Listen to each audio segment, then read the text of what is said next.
I've been with my fiancée Nora, 29F, for 6 years now. We met at a local coffee shop where she was working as a barista. I remember that day clearly. It was a rainy Tuesday morning, and I was running late for work. I ducked into the coffee shop to grab a quick espresso, and there she was, with her warm smile and dark curly hair. I was instantly smitten. Over the next few weeks, I found myself going to that coffee shop every morning, even though it was out of my way. We'd chat while she made my coffee, and I learned that she was working there to put herself through college. After about a month of this daily routine, I finally worked up the courage to ask her out. To my surprise and delight, she said yes. Our first date was at a small Italian restaurant downtown. We talked for hours, closing down the place. I learned about her difficult childhood in foster care, and she listened sympathetically as I talked about the pressures of my job as a software engineer. We hit it off immediately and have been together ever since. I, 32M, work as a software engineer at a large tech company. I come from a middle-class family in the suburbs. My dad was a high school teacher and my mom was a nurse. I had a pretty normal upbringing with them and my older sister Lisa. We weren't rich, but we always had enough. I did well in school, got a scholarship to a good college, and landed a job at a tech startup right after graduation. The startup was eventually acquired by a larger company, which is where I work now. Nora's childhood was much more difficult. She was abandoned as a baby, left at a fire station with no note or identifying information. She never knew her biological parents and spent her entire childhood in the foster care system. She bounced around different homes throughout her childhood, never staying in one place for more than a year or two. Some homes were okay, others were neglectful or even abusive. Early in our relationship, Nora told me about her brother, Alex, 31M. She explained that they weren't biologically related, but had grown up together in the same foster home for several years as teens. According to Nora, they were placed in the home of an older couple when she was 14 and Alex was 16. It was the first stable home either of them had experienced, and they bonded quickly. Nora said they formed a sibling-like relationship, looking out for each other and providing emotional support. Even after they aged out of the system, they stayed in touch and considered each other family. I thought it was sweet that Nora had found family through her difficult childhood.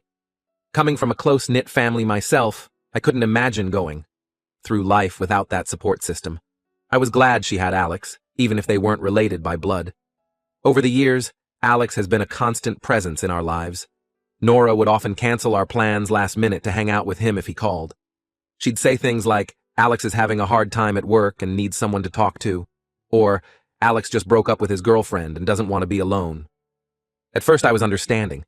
Given their background, I could see why they'd be protective of each other, but as time went on, it started to wear on me. There were countless times when we'd be out to dinner or watching a movie, and Nora would be constantly checking her phone for messages from Alex. She'd frequently invite him on trips we planned together, turning romantic getaways into group hangouts. There were times I felt like the third wheel in my own relationship. Whenever I expressed any frustration about this, Nora would get defensive. She'd accuse me of trying to come between her and her only family. She'd remind me of how I had my parents and sister, while Alex was all she had. It made me feel guilty for even bringing it up. I did my best to accept their close relationship, even though it made me uncomfortable at times. Alex would often crash at our apartment, sometimes even sharing a bed with Nora if I was out of town for work. When I objected to this, saying it seemed inappropriate, Nora brushed off my concerns. She said I was being paranoid and that I should trust her. She insisted it was no different than her sharing a bed with a female friend. Despite the issues with Alex, Nora and I had a good relationship overall. We moved in together after dating for a year. At the time, I was doing well at my job while Nora was still in college. I supported her financially, covering all our expenses, including her tuition. I didn't mind. I wanted her to be able to focus on her studies without the stress of working full-time. Even after she graduated and got a job as a social worker, I continued paying for most things since my salary was much higher. Nora would occasionally bring up feeling guilty about this, but I assured her it wasn't an issue. I was happy to support us, and I knew her work, while not highly paid, was meaningful to her. I proposed to Nora last year on our 5th anniversary. I had it all planned out. A picnic in the park, where we had our second date, followed by a surprise party with all our friends and family. She said yes immediately, and we started planning our wedding for this summer. I was excited to start our lives together as a married couple. However, things started to get weird when we began discussing buying a house together. With the wedding coming up, we thought it made sense to invest in a property rather than continuing to rent. I started looking at neighborhoods and crunching numbers to see what we could afford. I suggested putting both our names on the deed, thinking it was the natural thing to do as a married couple. But Nora insisted we add Alex's name as well. I was completely blindsided by this request. When I asked why, she said Alex was her family and she wanted him to have a stake in our home too. She talked about how he'd always struggled financially and this would give him some security. We got into a huge fight about it. I couldn't understand why she would want her brother on the deed to our marital home. It felt like she was prioritizing him over our relationship yet again. Nora accused me of trying to exclude her brother and said I was being selfish. She even suggested that if I really loved her, I would do this for her. I felt like I was going crazy. Was I being unreasonable for not wanting my fiancé's brother on the deed to our home? I tried talking to my friends about it, but they all seemed to think it was weird too. My best friend Mark suggested that maybe Nora and Alex's relationship wasn't as platonic as I thought, but I dismissed that idea. Nora had never given me any reason to doubt her fidelity. Then last week, I ran into Nora's old college roommate Jess at a bar. We got to talking, and I mentioned the house situation, hoping to get her perspective as someone who knew Nora well. Jess looked really uncomfortable and asked if I knew the full story about Nora and Alex. Turns out, Alex isn't Nora's brother at all. They dated for several years as teenagers and were each other's first love. They only started calling each other siblings later on to avoid judgment from others about their unusually close relationship. Jess assumed I knew all this already since Nora and I were engaged. I feel like my whole relationship has been built on a lie. Nora has been referring to her ex-boyfriend as her brother for our entire 6-year relationship. All those times she prioritized him over me or shared a bed with him take on a whole new meaning now. I'm questioning everything. Has their relationship really been platonic this whole time? Why did she feel the need to lie about this for so long? I'm completely lost on what to do. Part of me wants to confront Nora immediately and call off the wedding. But another part wonders if I'm overreacting. Maybe their relationship really is just platonic now, and the lie started as a coping mechanism from their difficult childhoods. I'm supposed to be getting married in 2 months, but now I don't know if I even know the real Nora. Should I end things over this deception or try to work through it? Any advice would be appreciated. Update 1. Thank you all for the advice and support. After reading through the comments, I realized I needed to confront Nora about the situation before making any decisions. I sat Nora down last night and told her what Jess had revealed to me. At first, Nora tried to deny it, claiming Jess must have misunderstood or was confused about the timeline. But when I pressed her on the details, she finally broke down and admitted the truth. Nora and Alex had indeed dated from ages 15-19. They met in the foster home I mentioned earlier, but their relationship was romantic from the start, not sibling-like as Nora had claimed. They bonded over their shared experiences in foster care and quickly became inseparable. Nora went into more detail about their relationship than I really wanted to hear. She talked about how Alex was her first everything, first kiss, first love, first sexual experience. They had plans to get married and even talked about trying to adopt kids who were in the system like they had been. But when they were 19, Alex got into some legal trouble. He started hanging out with a bad crowd and got caught up in a robbery. He was sentenced to 2 years in juvenile detention.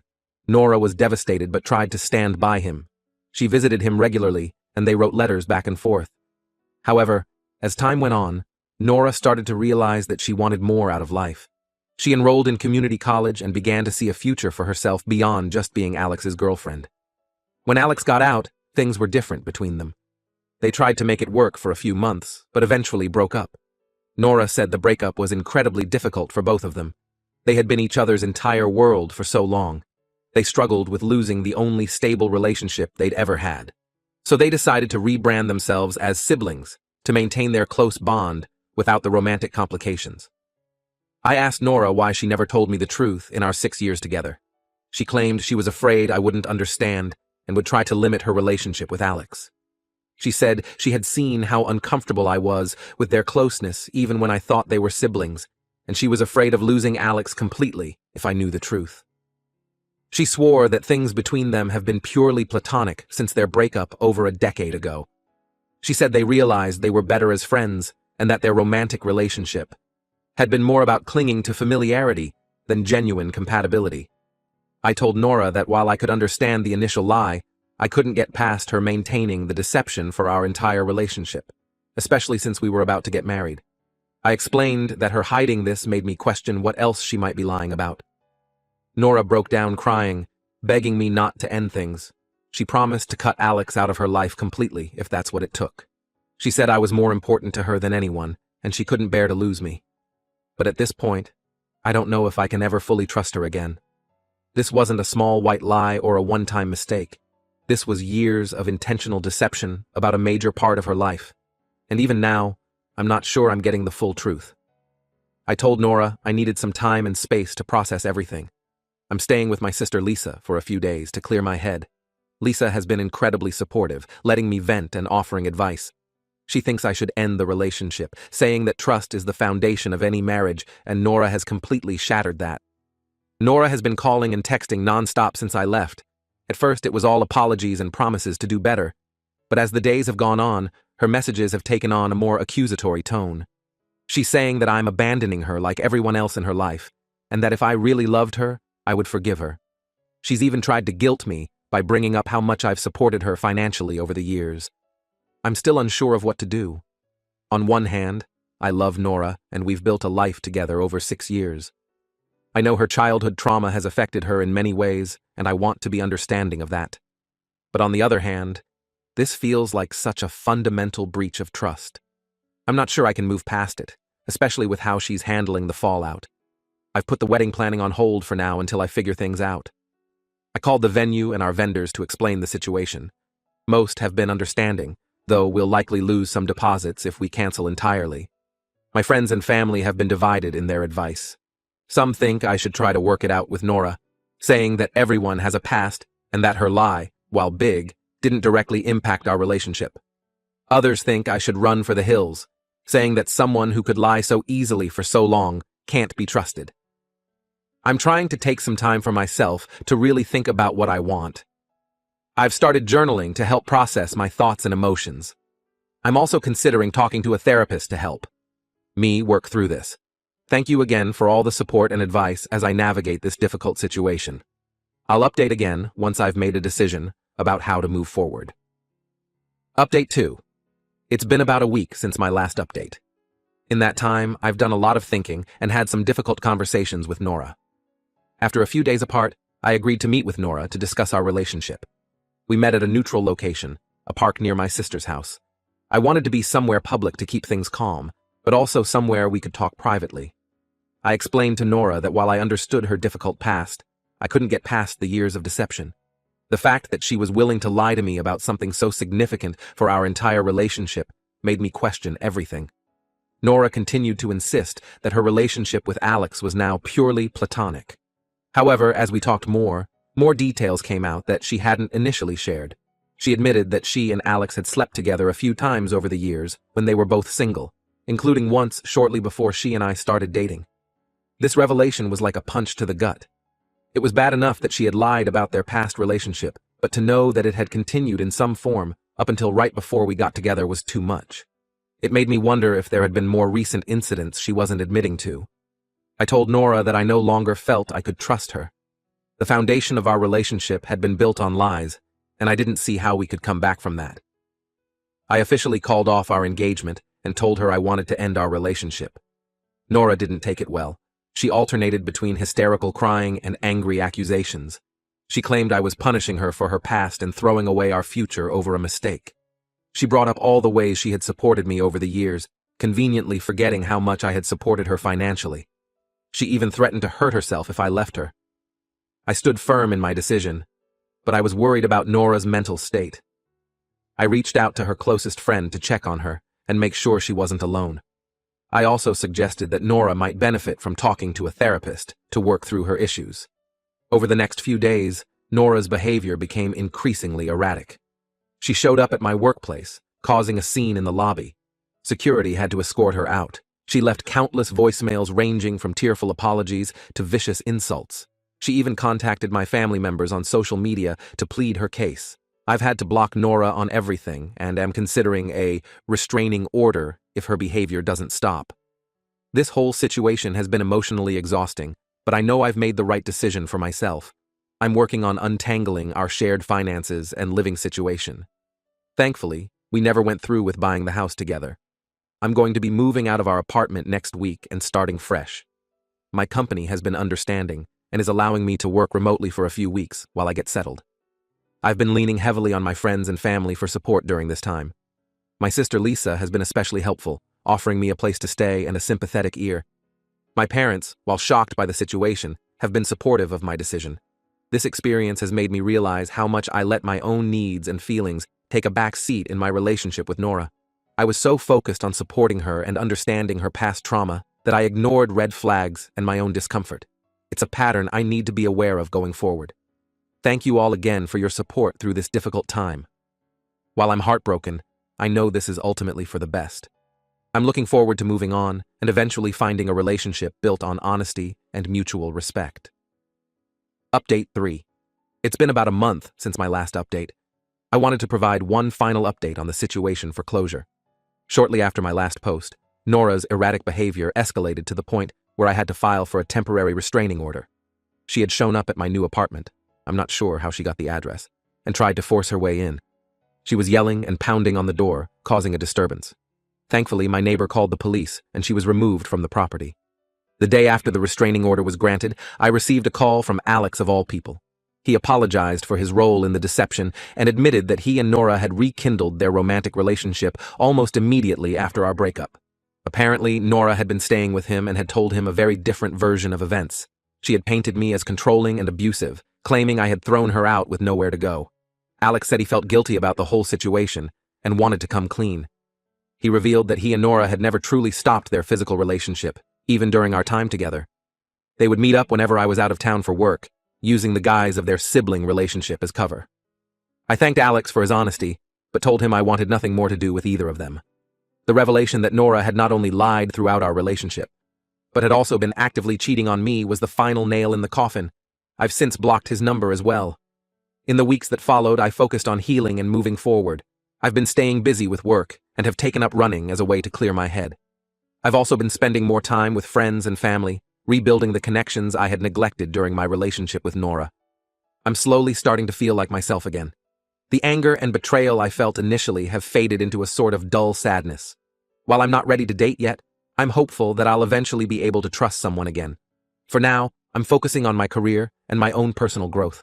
I've moved into a new apartment in a different part of the city. It's a fresh start, away from the memories of my life with Nora. I'm enjoying the process of making this space my own, without having to consider anyone else's preferences or needs. Financially, it's been a bit of an adjustment going back to a single-income household. I've had to tighten my budget a bit, but it's manageable. If anything, it's been eye-opening to realize how much I was spending to support Nora over the years. The wedding cancellation was a headache to deal with, but it's finally all sorted out. We lost some deposits, but it was worth it to avoid making a huge mistake. My family has been incredibly supportive throughout this process, helping me notify guests and deal with vendors. As for Nora, I haven't heard from her since the restraining order was put in place. Part of me hopes she's getting the help she needs, but mostly I'm just relieved to have her out of my life. The experience has taught me a lot about the importance of honesty in relationships and trusting my instincts when something feels off. Looking back, there were so many red flags that I chose to ignore or explain away. It's a harsh lesson, but one I needed to learn.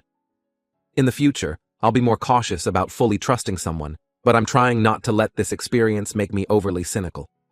This experience has taught me a lot about myself and what I want in a partner. I know now that I value honesty and transparency above all else. I also realize that I need someone who can stand on their own 2 feet, not someone who relies on me completely. Thank you all again for your support throughout this ordeal. Your advice and kind words have been a lifeline during this difficult time. I won't be providing any further updates, as I'm ready to close this chapter of my life and move forward. Here's to new beginnings, and hopefully, someday, finding a relationship built on trust and mutual respect.